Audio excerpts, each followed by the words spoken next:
Howdy, howdy. My name is Stu, aka Portland Stew, and we're here for the next installment in the uh, early and Gothic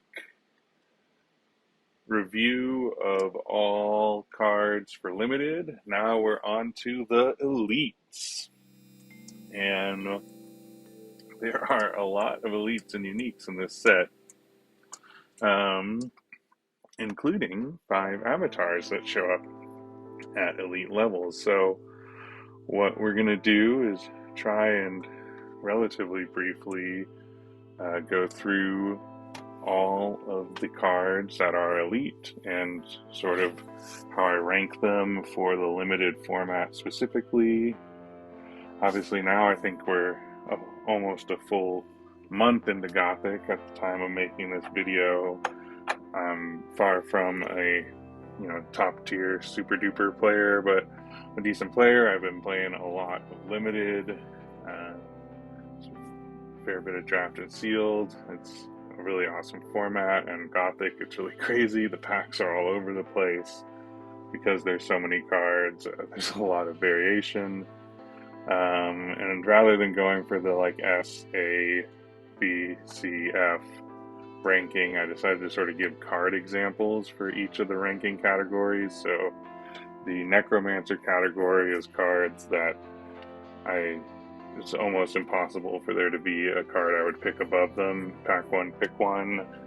They're S rank cards that, like, if we find an elite card that ranks Necromancer level, that means it's better than being able to create a 1 power body every single turn of every game. So it's got to be pretty good to be as good as a really good avatar like Necro or even Persecutor or Savior if you can pack one in.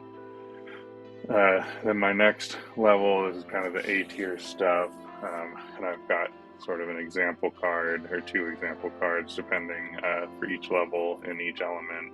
So this is the like Avenging Angel, Kiss of Death level cards, the cards that are basically always that are going to always make your deck, that have huge potential to be big players in the game.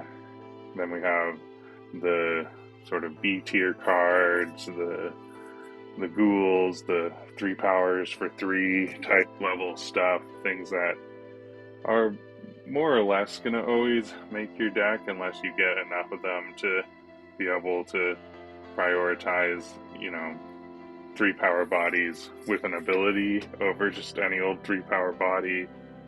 I've talked about this in the past videos, but I like using this as the example category because I think that 3 power bodies are sort of the baseline in Gothic Limited. There's a lot of 2 and 3 power bodies, and so having that critical mass of 3 or greater power minions is really important and limited. And then we've got sort of the Broomstick Witch level cards, which are cards that will often make the deck. Things like a 2 power with a handy ability. And this is also the category where I'll probably put cards that are sort of strong builds arounds, like Broomstick Witch. If you're running a bunch of cards that need a spellcaster, which there might be a couple of those that we're going to look at, this comes in handy, right? So things like that. And then my bottom tier is the Desecrator Kite tier, sort of 1 power bodies that are basically just shouldn't go in your deck, cards you don't really want to play. And so we'll start out by ranking the avatars in this ranking system, just to give an example. So let's start with Corruptor. Corruptor turns your beasts into monsters, your mortals into undead, and your angels into demons. Really cool avatar. We're not going to waste time with it, though. It's definitely a Desecrator Kite level card. For limited, it'd be so hard. I mean, I can't even imagine how you would make this like good and limited. I'm sure there's a way. Someone's going to pull it off, but it won't be me. Blade Dancer. So Blade Dancer is an avatar I probably would not pick in the first 4 or 5 picks of a pack, but that got to me at like, packs or pick 7 or something. I might grab her, and then once I had her, I would consider trying to pull the artifacts to buff her, and if I got enough of them, she can be really good and limited, but definitely a build around avatar that's going to be hard to pull off. If you're playing sealed and you look at your sealed pool and you have a blade dancer and like 3 or 4 artifacts that buff her, maybe it's better than a spellslinger. I mean, it's great removal and damage. I don't know. We've got Animist. I'll probably try and play Animist in a sealed pool if I get it, just for the memes, but it's not really. I don't know. Animist, your ability is that you can cast your magics as spirit minions with power equal to their cost.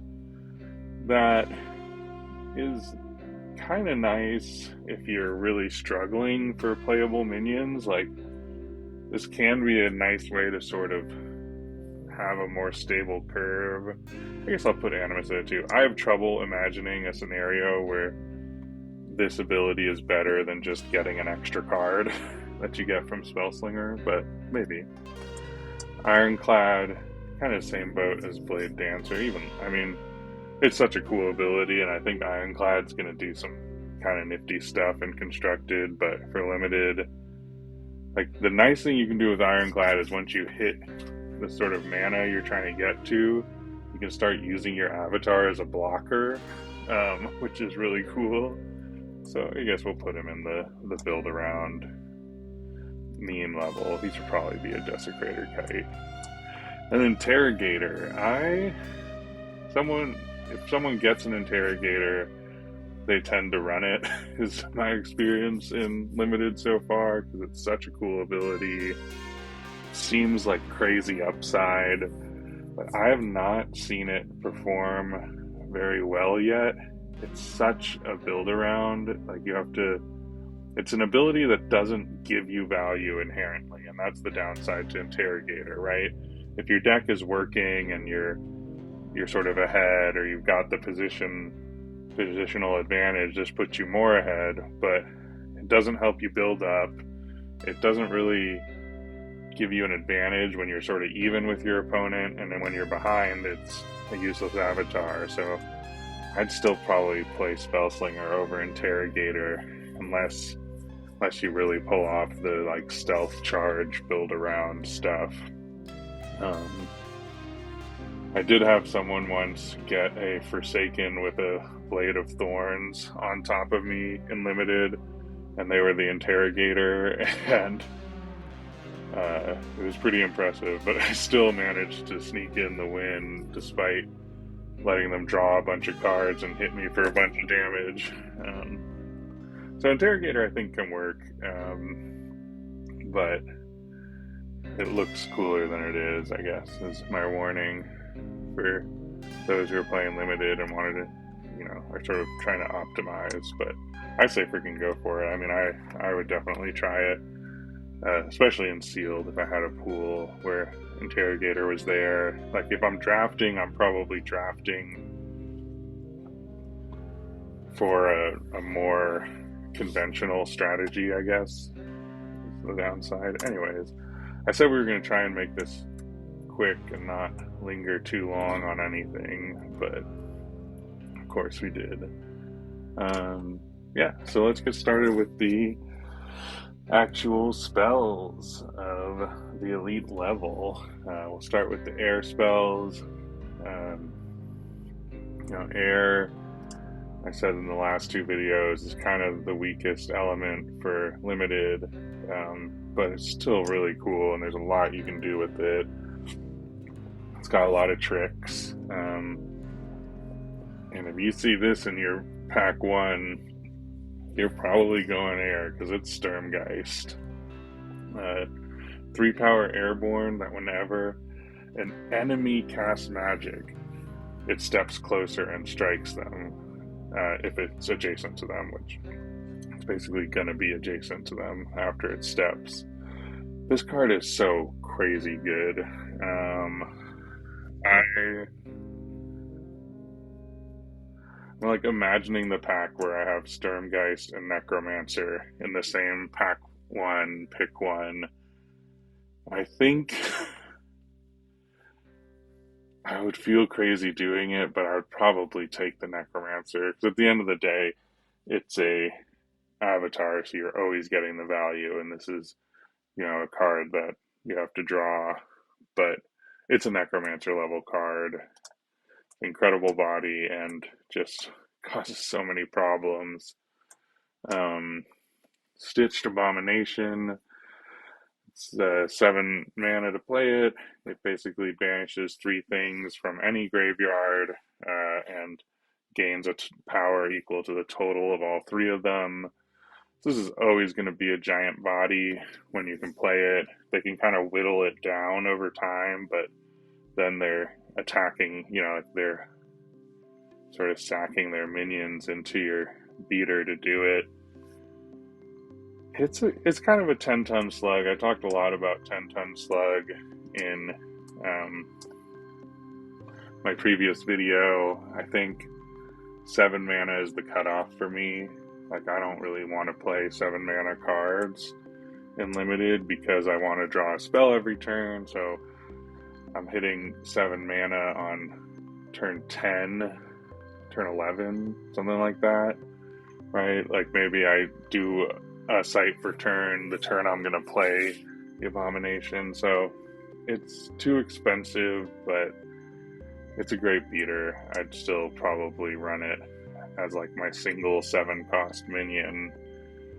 Yeah, and like if the game goes long, which it definitely can in Gothic, it's a great card to have around.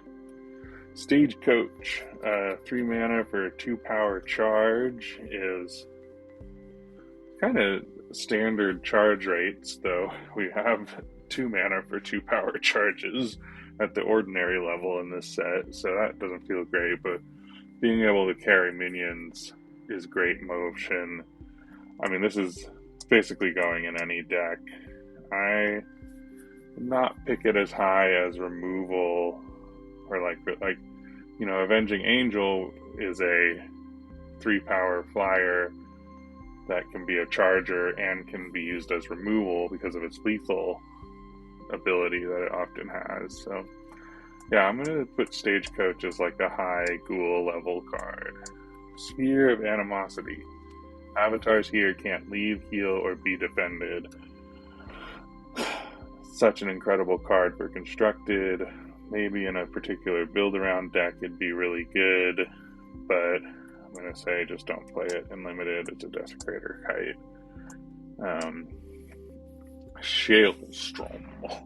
Oh, the Shalestrom. Banish nearby spirits and auras. Draw a spell for each. It's a cool card, but there's not that many auras people are playing in limited. Like, there's no ordinary or exceptional level auras, so you're probably never going to proc on that. And spirits are few and far between in this set. I'm going to say don't pick it. Like, maybe it inches into the Broomstick Witch cap, but no, you would rather have a Broomstick Witch than this in your deck, basically. As much as it would be so cool to pull it off. It might be really playable and constructed. Though you could use this in like a fun Animist deck to like sort of cycle all your minions if you wanted to, I guess. I don't know. Renata's Trueblood, 5 mana for 4 power airborne. It's basically just the Dapple Vampire for 1 more air threshold, but 2 threshold isn't that bad once you're up to 5 mana. I'm putting that solidly in the Kiss of Death, Avenging Angel category. You're always going to play this if you're in the element to do it. and it will pull you towards air a little. I mean, I guess it's not like this. It's a much better card. The Opening. This is a 6 mana and 3 threshold, which is rough and limited. But it's airborne, movement +1, void walk, and ward. So it's going to be hard for them to kill it. It can go basically anywhere. And like healing is not the biggest deal. I mean, you're not running 3 whirling blades, so having that healing power is not as broken as it is constructed. So yeah, I'm going to also put the Opening, the angel. There's like one of these angels that costs 6 and has 4 power in each element, and I'm going to put it up in the Kiss of Death level cards. And then we've got the Necronomicon. Such a cool card, such a cool flavor.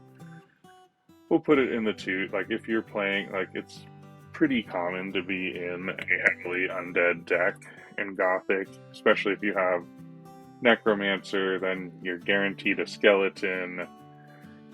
And if you have one other undead, then this is 5 mana, draw 2, which is playable. And if you think you're going to have more than one other undead, that's like 5 mana, draw 3, great, right? Better than a Grandmaster Wizard.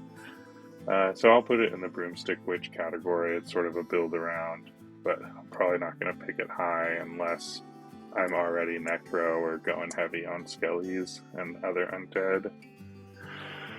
Master Necromancer, 5 mana for a 2 power spellcaster who summons a skeleton to each other adjacent site, so that's usually 4 locations. So you're getting 6 power for 5 mana, super playable. And I really like 5 drops, like that's...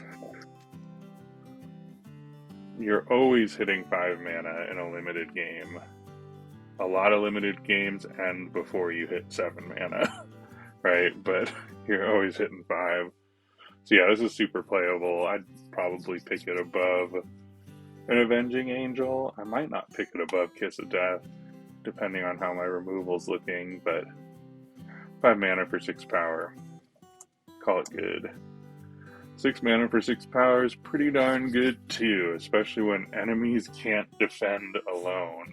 This basically means your enemies can't defend. Like, it makes it so hard for them to do blocking. It's hard to get it out, but super playable bomb. It's still not a Necromancer level card, right? Like, this card is just a solid A tier card. It's an Avenging Angel. It's, I'd pick it above Avenging Angel though, for sure. Well, it's not for sure. If I already had some other big bombs, I might not. But really good, really good. Love Lord of Fear. Haven't seen him in a limited event yet. I mean, most of these cards I haven't even seen in limited, so basically talking out my butt on all of this. Because who knows, right? We still gotta play a lot more limited to know for sure. Stargazer, draw a spell for each minion in the void, pay 5 mana for 2 power. Sounds like a Desecrator Kite to me. We don't need to say more about him. Legion of Gaul, 5 mana for 5 power airborne? What? So good. Legion of Gaul is great. The 3 threshold is tough, for sure. You have to be heavy in air, but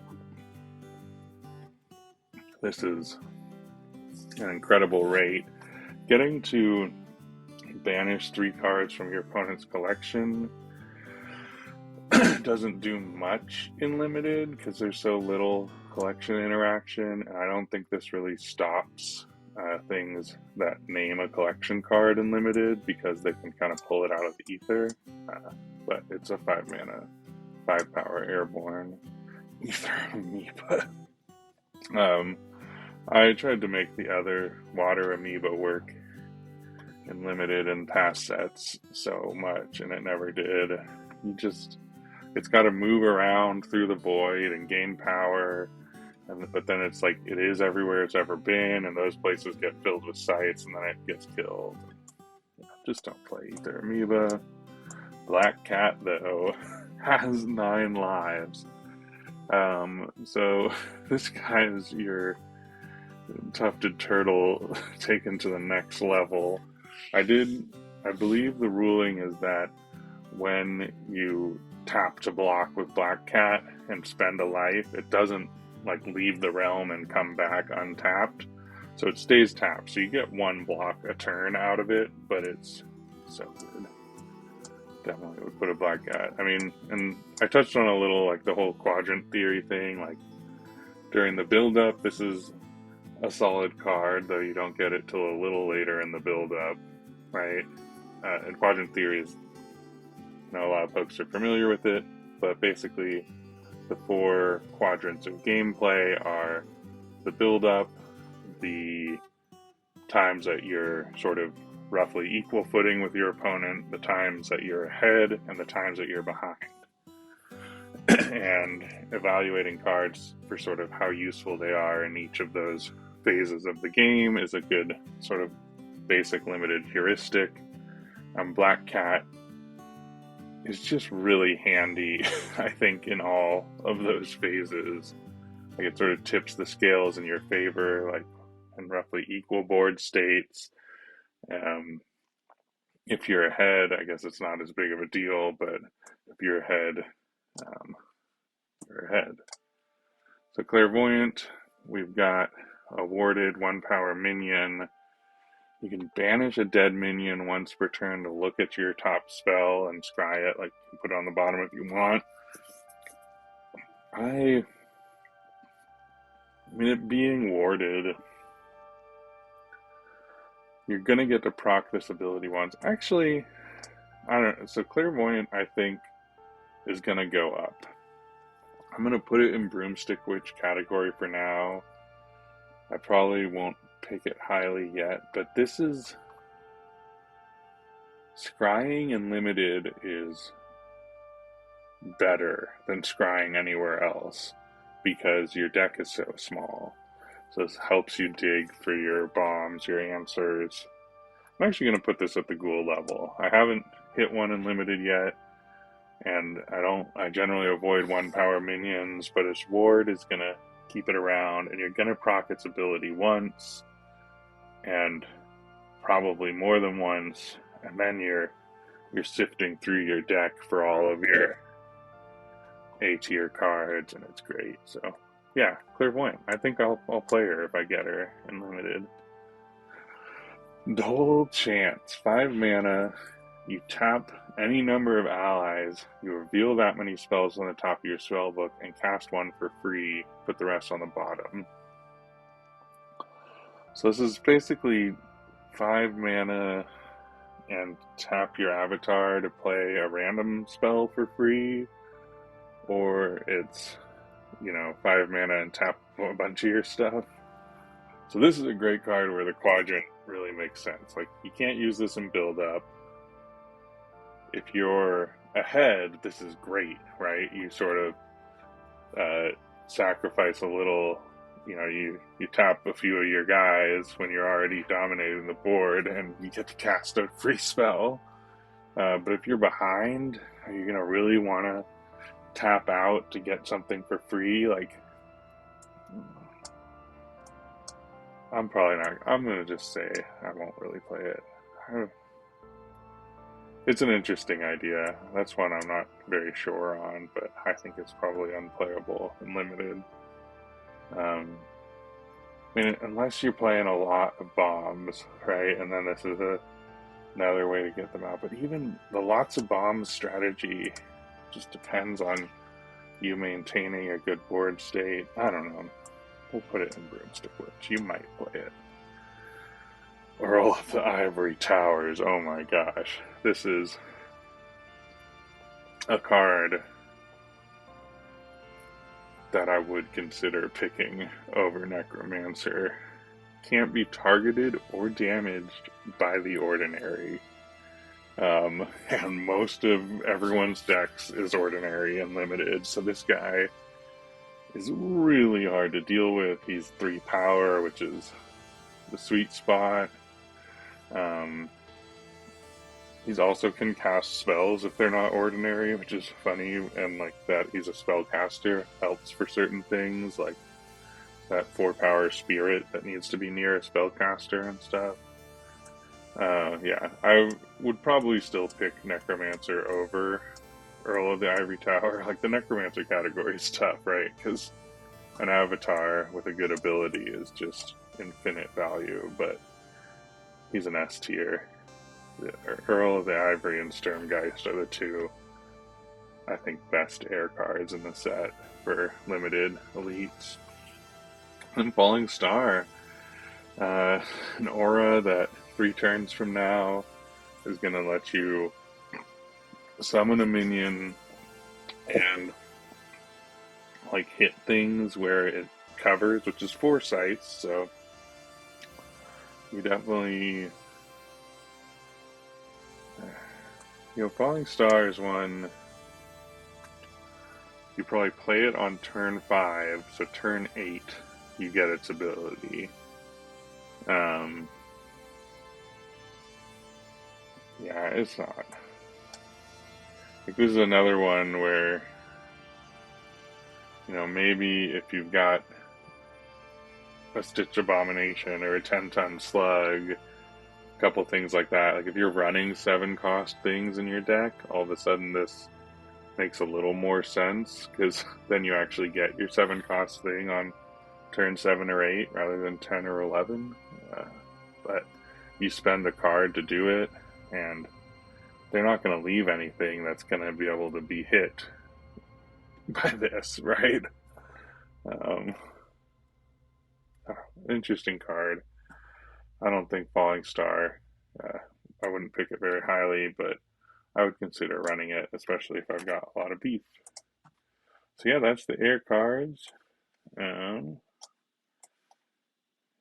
definitely some good ones. And now let's switch over to fire. For some reason, I always end up in fire and limited. Which, I mean, like we said in the past videos, it's kind of the second worst element in the set. Just on minions, like it's got great spells. I don't know, I like fire a lot. When I first started playing limited Gothic, the games do seem to run long, but I also feel like the games are getting shorter. Like, people have figured out that there's a lot of beef to build up to in Gothic, and so getting the kill in quicker is pretty worth it in this set. If you're like, it's impossible in a draft for everyone to be able to play a strong late game, and so I think there's a lot of benefit in building a leaner, faster deck. But speaking of beef in the late game, release the Hounds.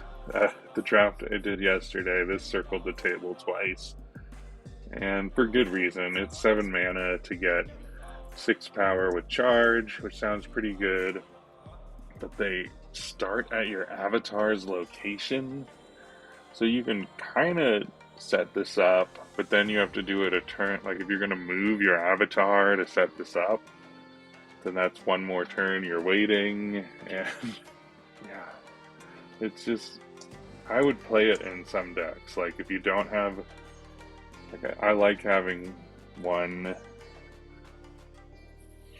big bomb card like this, and if it's a game that drags out with a lot of back and forth, this can be a real great late game card, but I wouldn't pick it very highly. It's gonna be dead weight in your hand most games.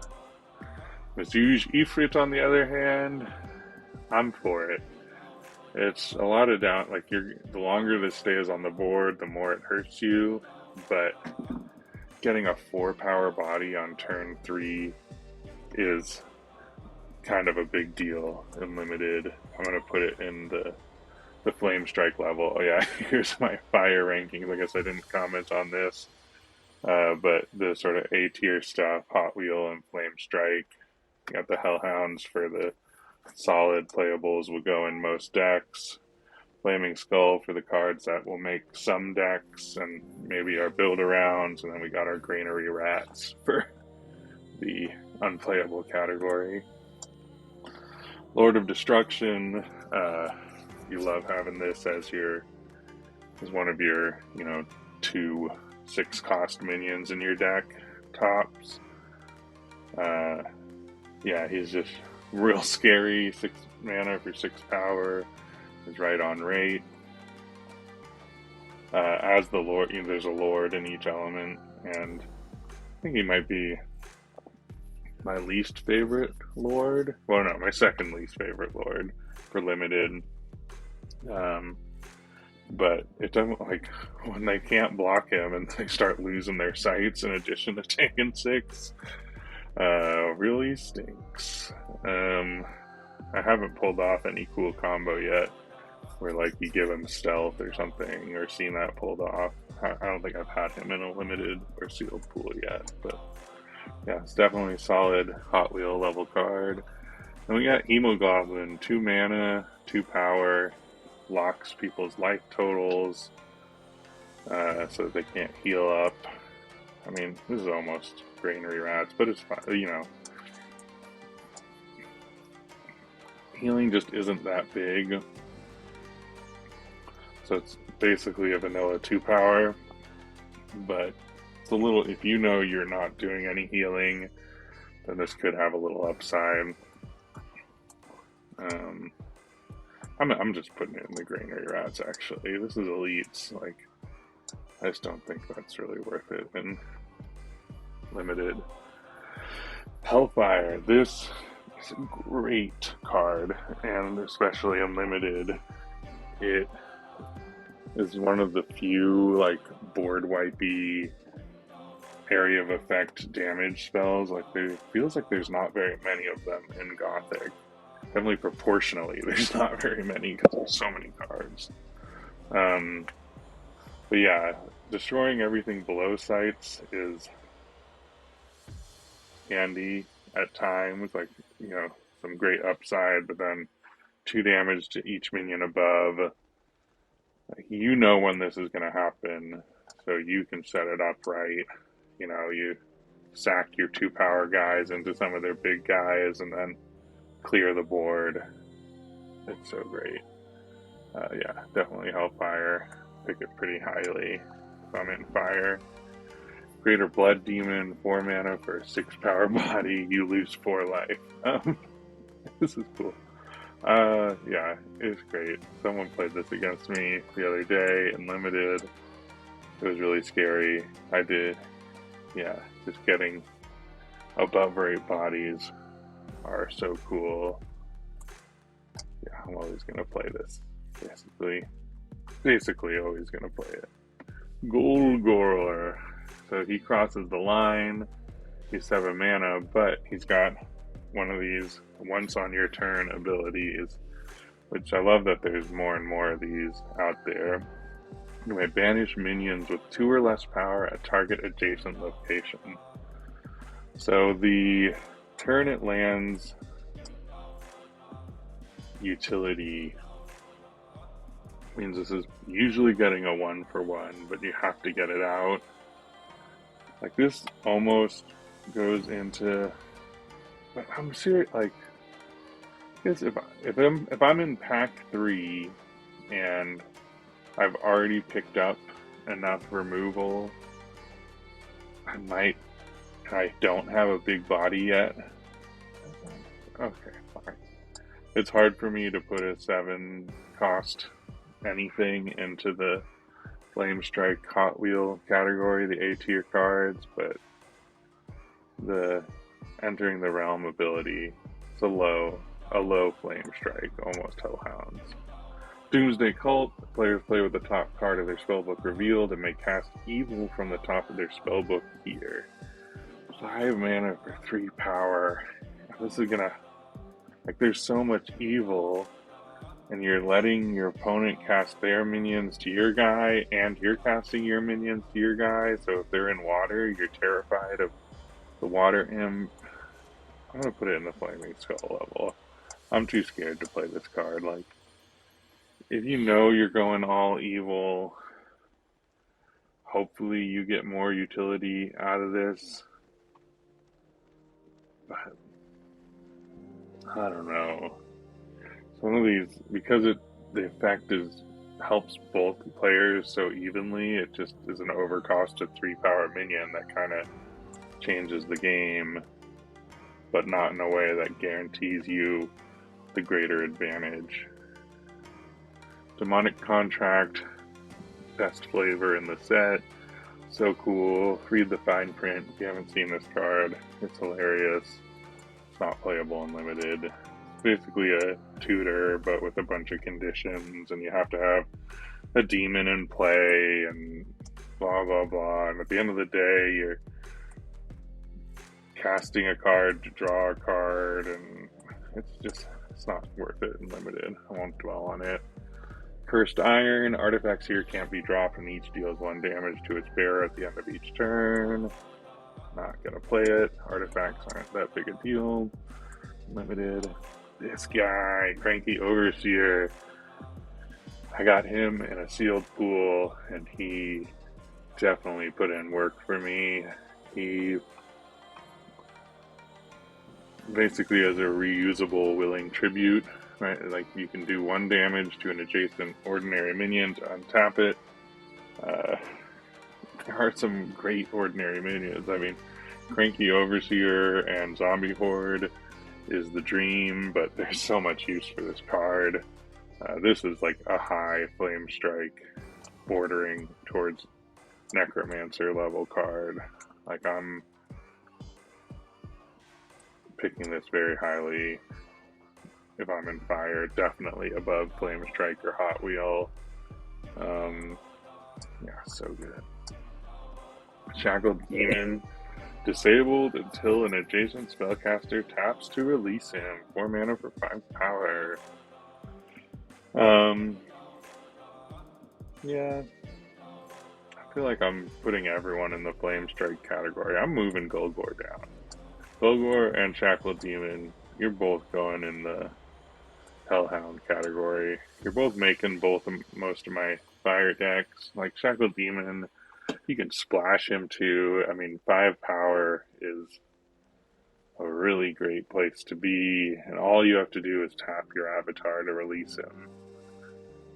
But yeah, okay, Shackled Demon is a Hot Wheel level card. I might pick Hot Wheel above him. I don't know.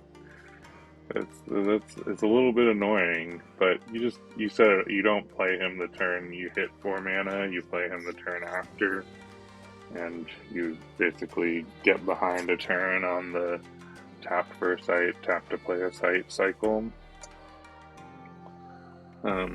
Corpse Explosion, deal a dead minion to each site in a 2x2 area, deal damage equal to each corpse's power to units there. Then banish the corpses. Another rare area of effect damage. You can definitely use this to deal the Death's Blow. Kill multiple minions with this. I mean, this is what I want out of my 7-cost cards. Yeah. But it's still 7 cost. I'm sticking with my 7s go in the Hellhounds. Like, this will make most decks, but not every deck, and it's going to sit dead in your hand a lot of the time, but boy, when you get it, it's going to be cool. I believe I looked this up, and you do get to pick what minion you deal to what location in the 2x2 area, so that makes it pretty nifty. And I think they can come from any graveyard as well. Betrayal. Gain control of target enemy minion this turn and untap it. So, yeah, this is a great card. I've been messing around with it in Constructed and had mixed results. Like on the is this better than Infiltrate front. But it's real, like, especially in Limited. for winning the race. Like when you're at parity with your opponent, this will turn the tides for you. If you're ahead, you just hold it and wait till you need it. And if you're behind, you might be able to pull off a 2-for-1 with this, and definitely a 1-for-1. So great card, always going to make every deck. Book Burners, 3 mana for 3 power. Once on your turn, Book Burners may banish a document from the realm or a magic from a cemetery. Yeah, we'll put them here. They're definitely a Hellhound level card. Yeah, if you're heavy in fire, you're happy to play these as your 3 power, 3 drops. I'm always on the lookout for wardable minions, and it's immortal, so that's nice. And yeah, banish their Murder of Crows or Ghost Fire before it gets to relaunch, so that's some great upside if you can pull it off, but you're not always going to get anything from it. Cherubim. The Angel and Lord cycle is really great in the elite slots. It's 3 threshold, which is a little rough, but you're at 6 mana at this point, so if you're heavy in fire, you should be fine.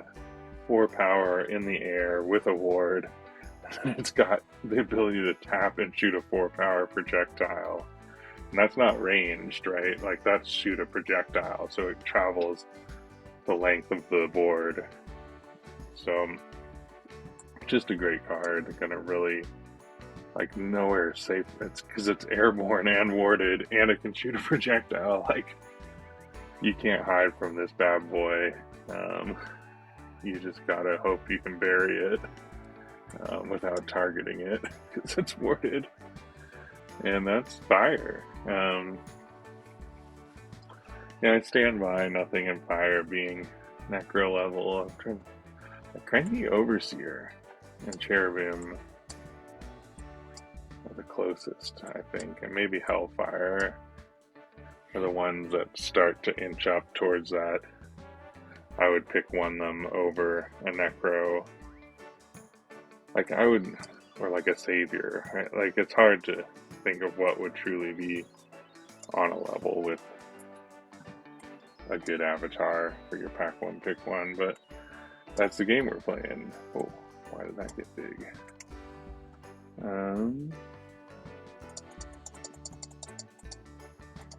Okay, so now we're moving on to Wada.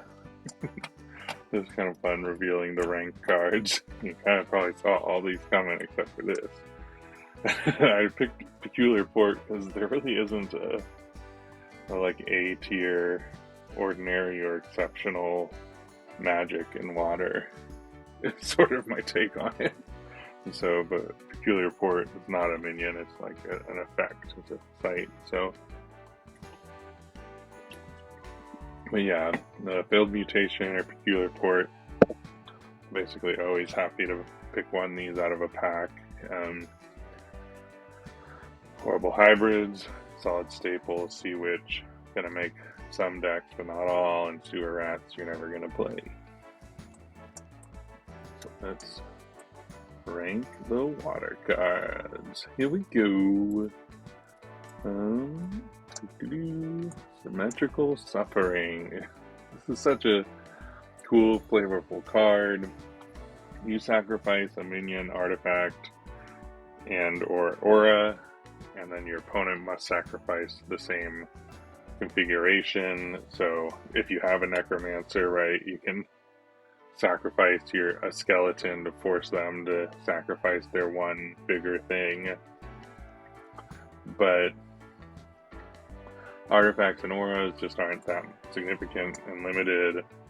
And so at the end of the day, you're 2-for-1ing yourself and you don't even get to pick what you kill, right? So I'll play it if I don't have better removal, especially if I'm in a deck that, you know, has a necro, or if I opened a couple of those croaking swamps that let me generate frog tokens or whatever. But yeah, not going to make every deck, and definitely not pulling me towards water if I have it in my sealed pool. That's another way of thinking of like the failed mutation level stuff is what pulls you into an element in sealed. Yeah, Seraphim, probably the least cool of the angels, though it's fun. Someone I played in the most recent draft, like, drafted a heavy, like, got all of the sites that come with a ward in their Earth Water deck. And it was really cool to see, because no one's picking them that high, like, they're not that good, but if you got anything that's generating many wards, all of a sudden this becomes real nifty, right? Attack with a minion, break its ward, move a new ward onto it. So yeah, 6 mana, 4 power fire, airborne ward, and he can move wards around once per turn between minions and sites.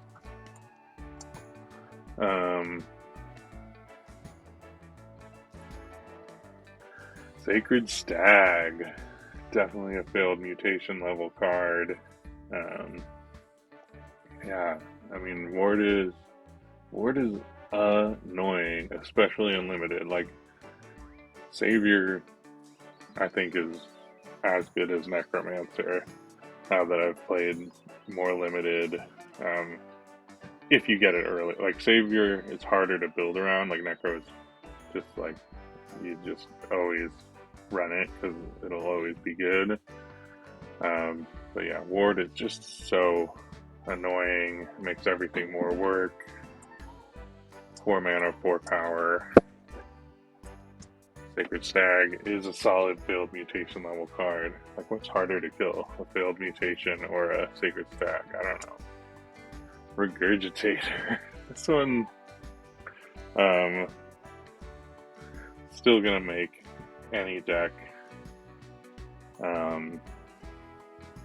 It's got to survive to the end of the second turn that it's in play to kind of get its upside. So they get a chance to remove it when you play it, but then it's removal bait. Yeah, I'll say it's failed mutation level. In Constructed, I've been leaning away from it because nothing sticks in Constructed, but yeah, this card basically, at the end of your turn, if it doesn't have something in its belly, you banish a dead minion from any cemetery. That fills its belly. Then at the end of the next turn, you shoot a projectile with that minion's power worth of damage. Pretty good. Oim Infester, 3 mana for 2 power, and it just drains your opponent for 1 damage a turn and heals you for 1. Yeah, I'll run it.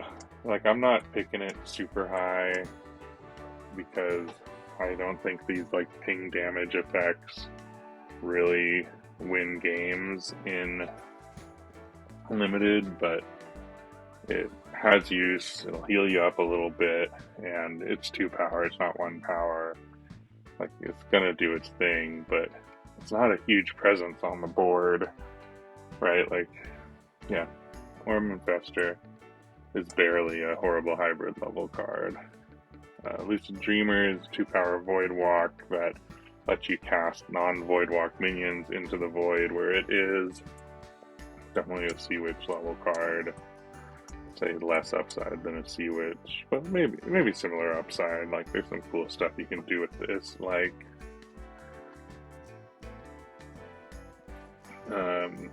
cast your Lord of Lies into the Void. Well, that's not even that good because nothing's going to be nearby it if it's in the Void. Because nearby is region bound when it says nearby location. But Lord of Lies, the best Lord. I mean, this is a Necromancer level card. Yeah, this might be the biggest bomb in limited that I've seen played. It is. I think it is the biggest bomb in limited that I've seen played. Like, there's some other things like Archangel Michael that might be similar level, but this is, I mean, it's only 2 water threshold to play it, which is crazy, so it's super playable. you're basically going to play it and kill something and then have a 6 power body on the board. It can deal death blows, right? It's 2 units at a nearby location, so you can make their blocker fight their avatar when they're at death's door. Like, Lord of Lies is crazy good. And I would be tempted to pick it over Necromancer in my starting pack. That'd probably be, I don't know if that'd even be wrong. Like, Necromancer, it's value forever, but it's not a bomb like Lord of the Lies is. And Lacuna Entity, speaking of bombs. This is 5 mana for 3 water threshold, so cheaper, but more difficult to hit the threshold. But the same idea where this is almost always going to remove something of your opponent's from the board the turn it's played, and then you're going to have a 4-power body on the board. It's so good. I'm putting it at Necromancer level. Well, so its ability, it drags a weaker minion from an adjacent site to here, ignoring regions. So you can cast it underwater and drag something into the underwater, or you can cast it in the void, drag something into the void. Just so good. Not as good as Lord of the Lies, but a little cheaper. Into the Abyss, this is some A-tier removal. Kind of does the same thing that Lacuna Entity does, but doesn't leave a body behind, right? So you can submerge a minion or pull it into a void that's next to it, adjacent to it. Definitely a failed mutation level card. Hyper Parasite can pick up a single minion, disabling them, but can't move while carrying them. This is one I should have actually done some more reading on to clarify what the rulings are for it, because I'm not totally sure, so after it dies, do things stay disabled? Can pick up a single minion, disabling them, but can't move while carrying them. So to me, I assume this means it's only disabled while it's being carried. It's still failed mutation level. I might pick failed mutation higher. I mean, they're both 4 power, 4 bodies for 2 water threshold. This one has some aggressive potential, but no sort of defensive bonus. Yeah, I think they're similar cards. In the last draft, I pack one, pick one, an Estranged Loner over a Hyper Parasite, and I am debating that choice still. I ended up not in water, so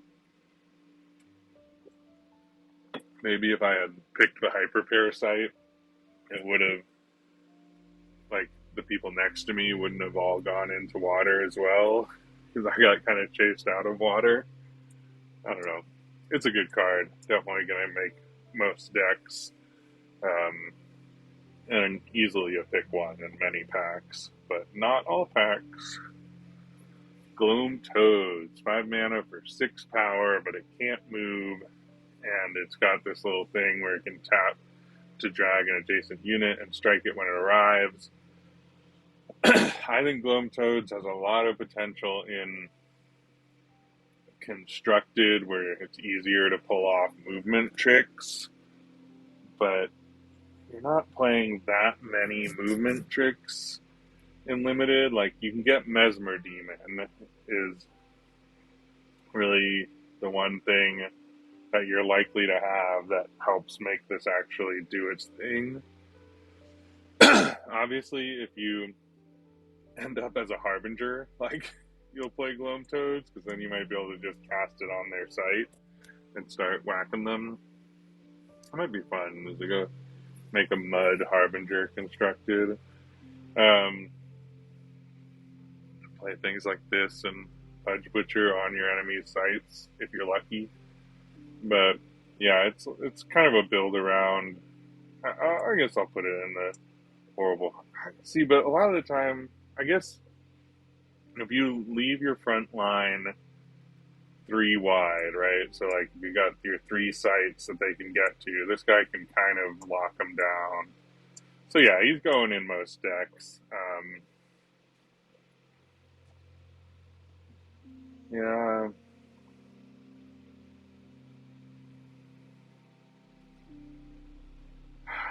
yeah, he's a hard one. I'm like he's a high, horrible high. Like I'm asking myself if I see Gloam Toads next to Failed Mutation and Peculiar Port in my pack, what am I picking? Um, I'm probably picking Gloam Toads below either of those, but maybe not. It's a cool card. I want to play with it in limited. Like the ability to sort of control the board with it is nice, but you're unlikely to really hit anything with it ever. um, but maybe you will. Maybe they just have to start sacking stuff into it to stall out the game. Yeah, Gloam Toads is cool. Once you get a Gloam Toads, definitely affects your deck building. Dormant Monstrosity. I mean, you know how I feel about 7 mana, but it does get cheaper if there are things in adjacent squares, but you have to cast it to the corner. Yeah, I'm putting it in the Sea Witch level. Like, it'll make some decks, but I'm not picking it very highly. I mean, 6 power is great, but putting your 6 power like way away in the back corner is so slow, and you had to put other minions over by the back corner to get it there. This doesn't seem like it's going to happen much. Assimilator Snail. Once on your turn, you may banish a dead minion. A similar snail becomes a copy of that minion until your next turn. Um, yeah, this is one of those cards that like depends on things being dead. It's got some great potential, but it's not a stable body. I guess I'll put it horrible hybrids. It's 4 mana. It's just gonna end up being 0 power. I'm putting it in Sea Witch level. It's like a high Sea Witch. I'd pick it above Dormant Monstrosity probably, but Acid Rain, silence affected sites and artifacts here. Um, so that I think this card's gonna be pretty much a common card to see in constructed because there's so many artifacts and my understanding is that silencing a site does not remove its threshold though, so it's just not usable in limited. Abaddon Succubus. Once on your turn, lure target adjacent enemy minion to take a step closer. When it arrives, it takes 2 damage, you heal 2. She's an incredible card. Really popular and constructed. Kind of a Koinixie-esque card. You can use this in combination with things like Gloam Toads and Hyper, like all of these, even Into the Abyss. Like being able to lure stuff is really essential in water. Call of the Sea. This is some cool mass removal. Minions adjacent to target water site step towards it, then submerge all minions there. So, I don't understand how stepping towards a site you're adjacent to doesn't end up with you being at the site. But I guess it's adjacent to target water site step. Like, I wonder how this works if something's burrowed at a adjacent site, then they can't step into the subsurface, so they'll just surface. That's interesting. I think that's how that would work. But yeah, this is removal with a large potential to 2-for-1 or more than 2-for-1. Hit their things that are hiding from your water sites because they know trial by water is a threat, but no one's really expecting Call of the Sea Unlimited. So good. Great removal. These ghost crabs, I mean, they start out at 4 power a lot of the time, and then instantly become 3 power, and then they're 2 power before they know it. I don't play them. I don't think I have trouble imagining, like, maybe they'd make a deck here and there, but they're a kind of a 2-drop that is has so many hoops to jump through to stay strong. I don't see playing them, although definitely there are certain moments, right? Like, definitely getting them early. They've got some power. They might make. I shouldn't badmouth the crabs. They got some real potential, but I've never seen them be more than 3 power by the time they do anything, and usually they become 2 power pretty quick after that. Yeah, and that's water. Some really good stuff in water. Lord Alive and Lacuna Entity, so good. Yeah, water's got some really strong removal once you get into the elite level spells. And then let's go over to Earth. I love revealing what my A tier ordinary exceptional card is for Earth. No surprise, Zombie Bruiser and Call of the Wolf. 2 incredible cards in Earth. I'm not going fast at this, so if anyone actually watches this far, good on you. But let's finish it out strong. We'll try and be quick. Sawbones. The nearby allied minion survives damage, fully heal it. It's a playable 2-drop, but yeah, it's got some good upside, actually. It's a super playable 2-drop. You can do some fancy footwork with this later in the game. Otherwise, it's just a solid, get your 2 power body early. Rat King.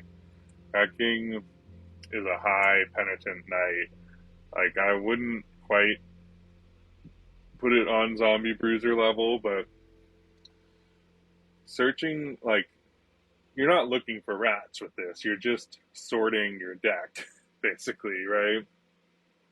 Because you're going to ultimately flip through 12 cards and get to order them within 6 card sets. And so the cards you see on the Genesis, the card you put on top, it's a card you might actually see in the game, right? In Limited, because your deck's only 24 cards, so this lets you sort half your deck. So really strong 3-drop. I don't think, but it's still only half your deck, so you got to dig pretty far to get to it. But really handy. Great way to sort of get your bomb where you need it to be, if you think about it that way, right? You put your bomb on top of the bottom of your deck stack when you play this on turn 3, and then by turn 12, turn 13, you get to draw that bomb. So if you made it to turn 13, you're stoked. You put the card right where you want it. Although maybe you put your Death Blow spell there. I don't know. Paladins of Bazia. 4 mana, 4 power, warded. Ward is so annoying, especially on a big body. Like, Ward gets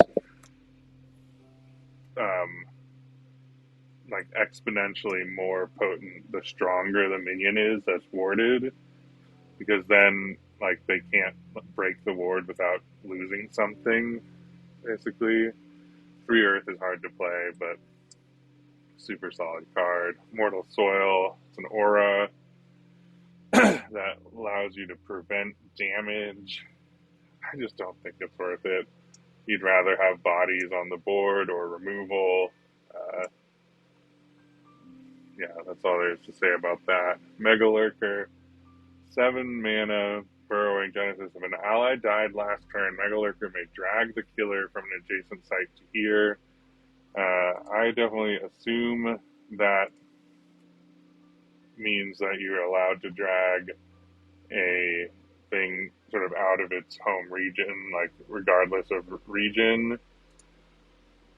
I don't know what the official ruling on it is, but that's my understanding. So it's kind of a really expensive, less good, but more powerful Lacuna entity. 7 mana thing, though, I just can't get over 7 mana cards. Calling it a Penitent Knight, I'm not picking it super highly. I put this in a sealed deck early on and just didn't find it to be particularly, I guess it's a low zombie bruiser. Like, you can even cast stuff on this, like, it's just like a movement trick in addition to paying 7 for a 6 power body. Not much else to say about that. Mayor of Millborn, I call it a build around. Other nearby mortals have +1 power. If you've somehow managed to build a mortal heavy deck in limited Gothic, I'm really proud of you, and definitely play this card, but it's unlikely. Malakim! Airborne Ward, at the end of your turn, untap Malakim. So good. Yeah, just another one of these elite angels. Super sticky, really powerful, controls the board with being airborne and untaps. Definitely would pick above Zombie Bruiser or Gift of the Wolf most of the time. I don't know, Gift of the Wolf is so good. Minions here have tap, gain 1 mana. Wasting a card to get some mana ramp just, I don't think is worth it. Unlimited. Grasping Ground. Each burrowed ally may drag down a target minion or artifact above them.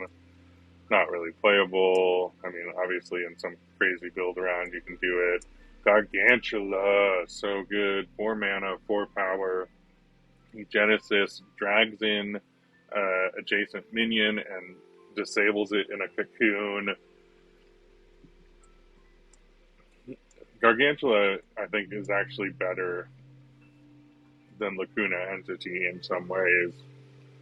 Even though it's not hard removal, there's no like zone, like you don't have to, like, you can hit anything, right? Like, you'll disable whatever is adjacent.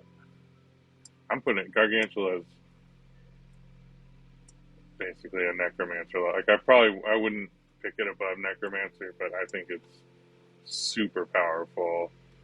The motion also helps, where you get to pull something in and get it in range, so you're almost always getting a free kill off of this 4 power body for 4. Faith Incarnate, you need a bunch of wards to give it power. It has +2 power for each ward in the realm. I mean, like, maybe in a Savior deck, but even then, people are breaking your wards, you know? Divine Lance is a build-around card. Deal 1 damage to each minion at target site. If it was each unit, this would be better, but you can't even deal a death blow with this. You can break wards to increase the damage. So in a Savior deck or a ward-heavy deck, this might be playable, but super build-around.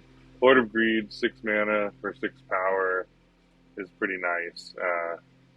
He snatches up artifacts too, which comes in handy surprisingly often. Super good card. Definitely a Zombie Bruiser level. 5 mana, 5 power. You don't even really need to read the ability. Projectiles fly over this and other adjacent allies.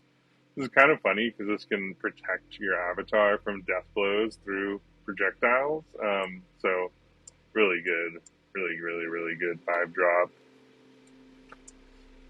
Ascendant Angel is a 2 for 2 that when it's warded has airborne and +1 power.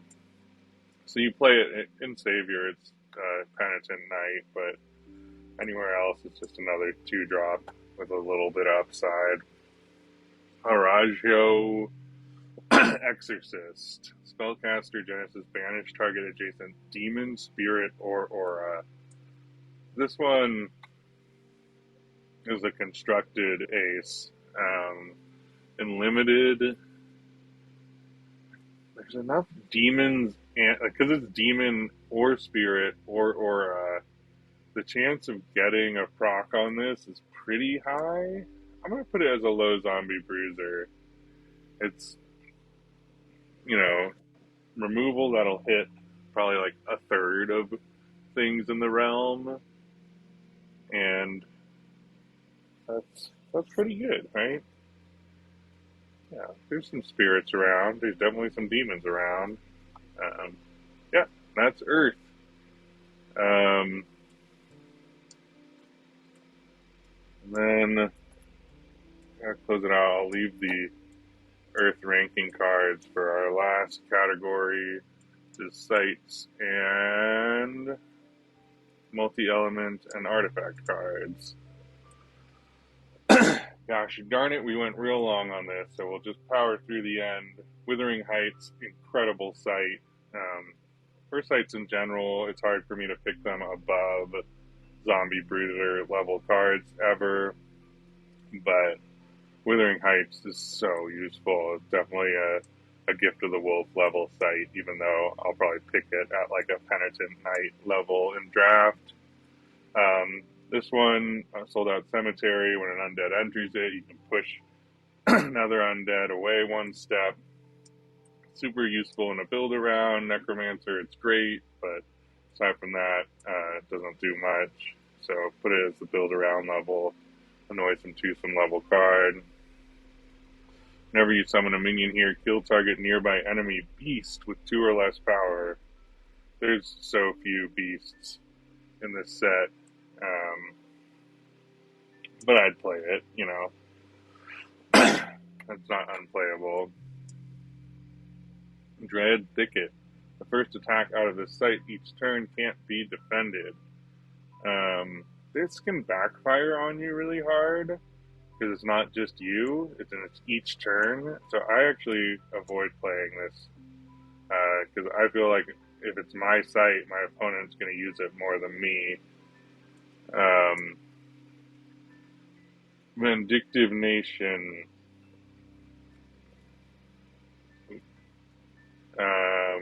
This card, if it's modified, moved, or destroys, it's just like it's better than a Valley or a Wasteland, but I'm not going to pick it highly ever. Plague Pits. This one's great for sort of clearing out cemeteries. If you're not using any cemetery mechanics, you definitely want to run this. I'll put it at the Penitent Knight level. Sinister Pond can be really cool and limited for getting your bombs out, but you're sort of sacrificing a card to get out a card, and then they might just, smite the thing you cheated out, and then you 2-for-1 yourself, kind of. So I'll run it in most water decks if there's any chance of me using it. But your opponent can use it too. I don't know. It's kind of down here. This I consider a water site because it's flooded. You get to use each other's cemeteries. Yeah, this is one where, like, if you have it's a build around. So I'll put that in the Noisome Twosome. River Rapids is a lot like Withering Heights. A little less good, but still motion that you control. It's only on your turn. You get to push stuff around. super good water site. Same with Elder Runes. I mean, if you have any sort of token generation, you're just getting to cast 5 power minion for 6 without having to draw it. Definitely a great card. And limited. Ward, when a minion leaves here, transfer this site's ward to it. It's a little risky, but you put it on your back site or something. Like, I don't pick it high, but it will ward when you're there. I should probably pick this higher, honestly, if I see it. It's nice to ward your stuff, but not everything's wardable. You know, that's the thing. Search your top 5 spells for a minion to discard and bottom the rest. Yeah, if you've got Cemetery Tool cards, if you've got a Zombie Bruiser, and you're a Necro, this is great, but in any old deck, it's not inherently awesome. No Man's Land. Players can't summon minions to this site or the site directly in front of it. I don't know. This is a total wild card to me. It's like it shuts down you and your opponent. It narrows the lanes. So if you've got like Gloam, like there are certain cards that want narrowed boards and certain decks that don't. So you just gotta know your deck, but it could be really good.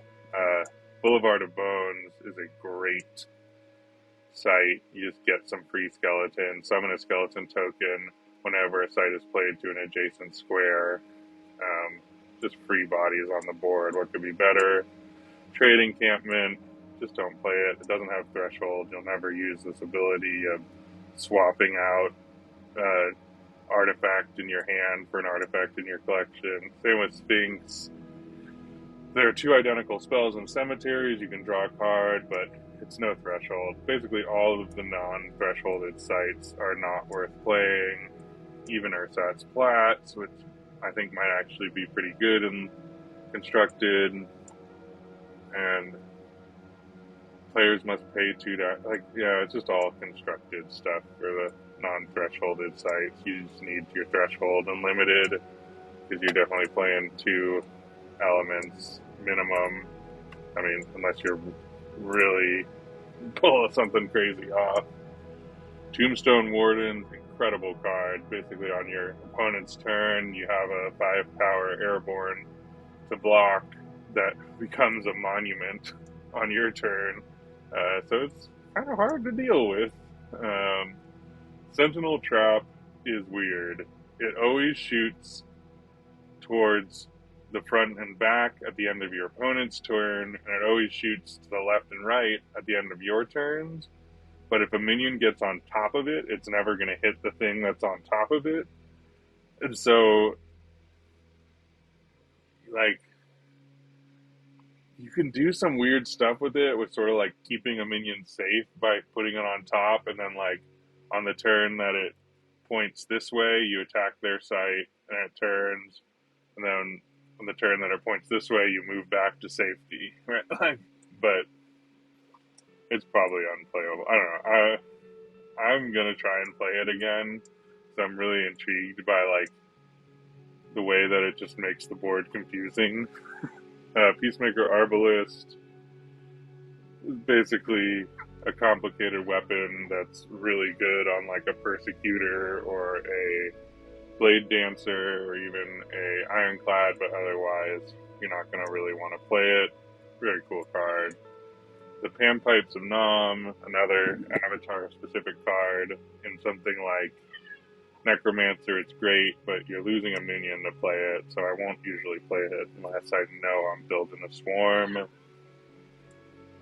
Nadir Seed, at the end of their turn, this site's controller loses life equal to their unspent mana.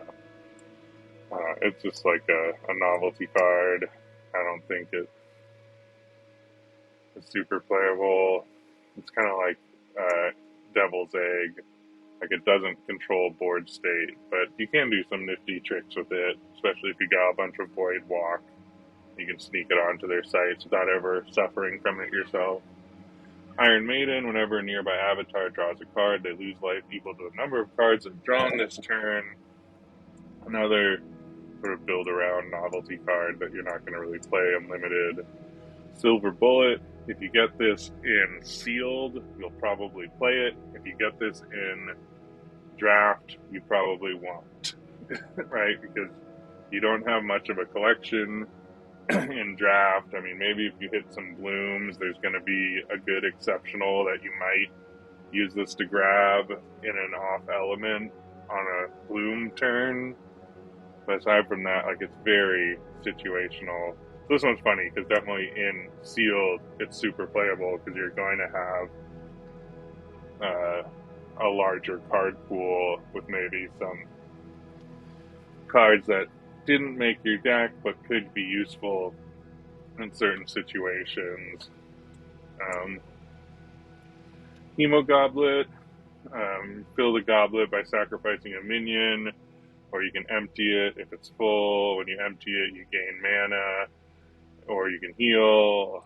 It's like another complicated novelty artifact that, I mean, someone's going to do something cool with it in limited, but generally speaking, it's not just like a good card for limited. Whenever a minion dies nearby, you heal one. Another, maybe you have some sort of skeleton generation sacrifice who destroy all minions, artifacts, and auras at target nearby site, but you need all 4 elements. So if you can find a way to play this, it's great. If you're running like 4 blooms, maybe, I don't know. It's still a big ask. Arcade of Bones. While in this row, undead move freely and can't be targeted or damaged by magic. This affects both sides, but if you're the necromancer, you might play this. It's still not a body and not removal, so it's hard to convince yourself to play it in limited. Blade of Thorns. Bearer has +3 power, but can't drop this weapon, and its controller loses 2 life at the end of their turn. It's a powerful card. I mean, that's a lot of power to gain. I would run it. I would maybe run it in a Persecutor and limited. Like, you can pack such a wallop, but it drains you. Blade of Thorns, I'm not going to pick it highly, but it might be good. Whenever a minion dies nearby, your opponent loses 1 life, another novelty. This site is disabled. That means it doesn't provide mana or threshold or have any abilities. It's still a lot of work for something that's not really a body on the board or removal.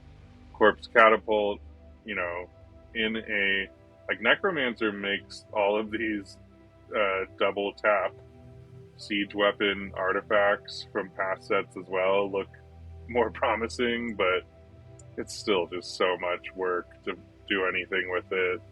It might make a deck. I saw someone play this in a cool deck in draft, and they did well, and had a lot of skeleton generation, and were using this to great effect. But it's so hard to pull off. Definitely a build around. Genesis, return each evil minion here to its owner's hand. Evil minions can't enter this location. I mean, bounce effects are not as good as real removal, but it might be playable in some decks. Like with a Persecutor, you cast it into the hands of the Persecutor after branding something. Like, there's ways to pull it off. Pulse Idol, whenever a nearby minion taps, its opponent draws a spell. I don't get this card yet. I've stared at it, and I know there's some crazy infinite mill stuff that maybe you can pull off with this. But in limited, his opponent draws a spell. I don't know. I'm going to say I probably wouldn't play it. And Hemogolem, I played this in my first sealed deck, and then immediately ended up in the position where this was on the board and I was at death's door, and I realized now I had 2 things they could attack to kill me. I mean, it's 4 mana for 4 power that usually kind of ends up being neutral, but that the fact that they can kill you through the Hemo Golem, I don't know. I'm not going to play it at this point. I'm too scared of it, but I think it might be worth playing. We'll put it there. Yeah, so there's basically one artifact I would run in the elites, uh, and that's the Gothic limited review of elites. So I hope you enjoyed that, and also, yeah, welcome to my newly created channel. I guess I didn't say that at the start of this video, but this is the first, well, technically the second, but the first real content video I've tried creating and putting on my own channel. So I hope you enjoy it.